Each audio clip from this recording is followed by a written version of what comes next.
So, Sarah, we've finished the practice performance, and we shot everything we need for a quick video, and you're heading off to Helsinki, Finland tomorrow. Yes. That's kind of far. It's very far. It's about 17 hours. Mm-hmm. Yeah, I tell you, you're going to be tired of the plane when you get there. Believe me, I've done those flights.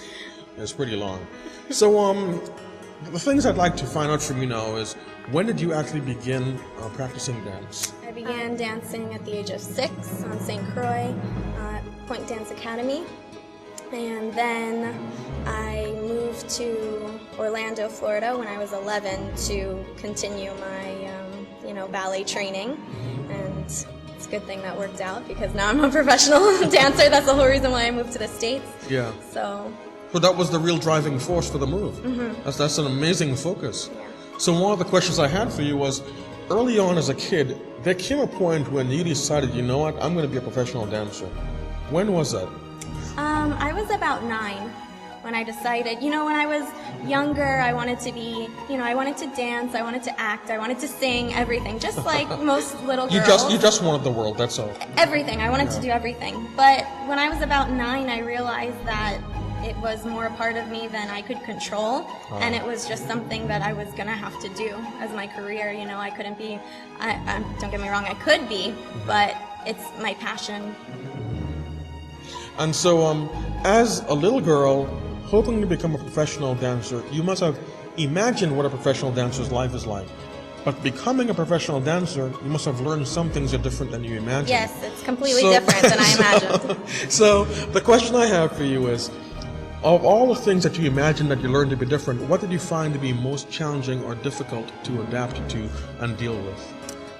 It's difficult to adapt to and deal with changing artistic directors.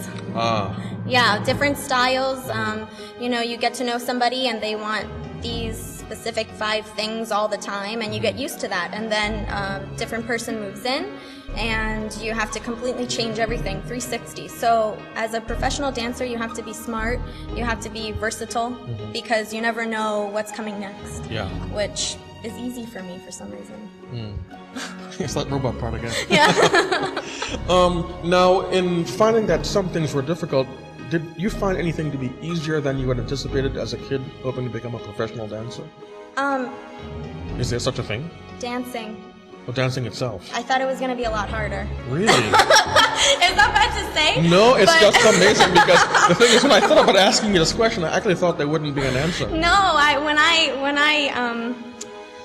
actually dancing, I thought, I'm going to have to work this hard, I'm going to have to do this and drill it, and with me, it just comes naturally, and if I practice things too many times, it doesn't work. I have to just do what my body tells me to do because it comes naturally.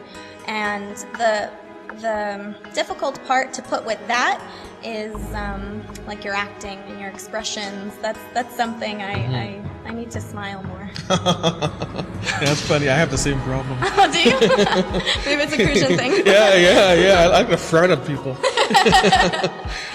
So at the backstage for I think it was Camelot, I got to meet your mother again. I met her a couple of years ago, and I can just imagine the amount of support your family has given you to get you to this point. I mean, no dancer gets here by herself.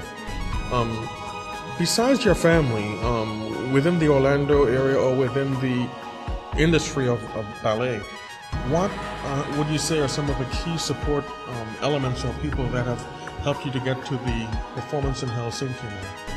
Well, yeah, besides family, because that's a great part of it. Without that, you don't make it. Exactly. Yeah. But support for this, I really have to say, the most support I've gotten was from my coach, Chiaki. And, just coming in every day and, okay, you have to do classical. It's like, are you going to do classical today? I'm like, she's like, you're going to do classical today. So some days I probably wouldn't have when I should have. So little innocent Chiaki Asakawa can be bossy? Oh, are you kidding me? Spend an hour with her alone in this room. Yeah. And you'll see what I mean. That's cool. But, Chiaki really helped me out so much. And she's a blessing to me. So, there's a 9-year-old girl, they're all around the world actually, many 9-year-old girls who have this dream. They feel it's a drive. They feel it's a calling. They want to be professional ballerina. They want to be the next Sarah Nyfield going to Helsinki, Finland. That's right. What advice do you give to them? Never give up. Never give up. You can do anything. You know, some people are just naturally born to dance. Their body, their structure is just ballet. They have flexibility, they have strength, they have, you know, turnout, they have everything.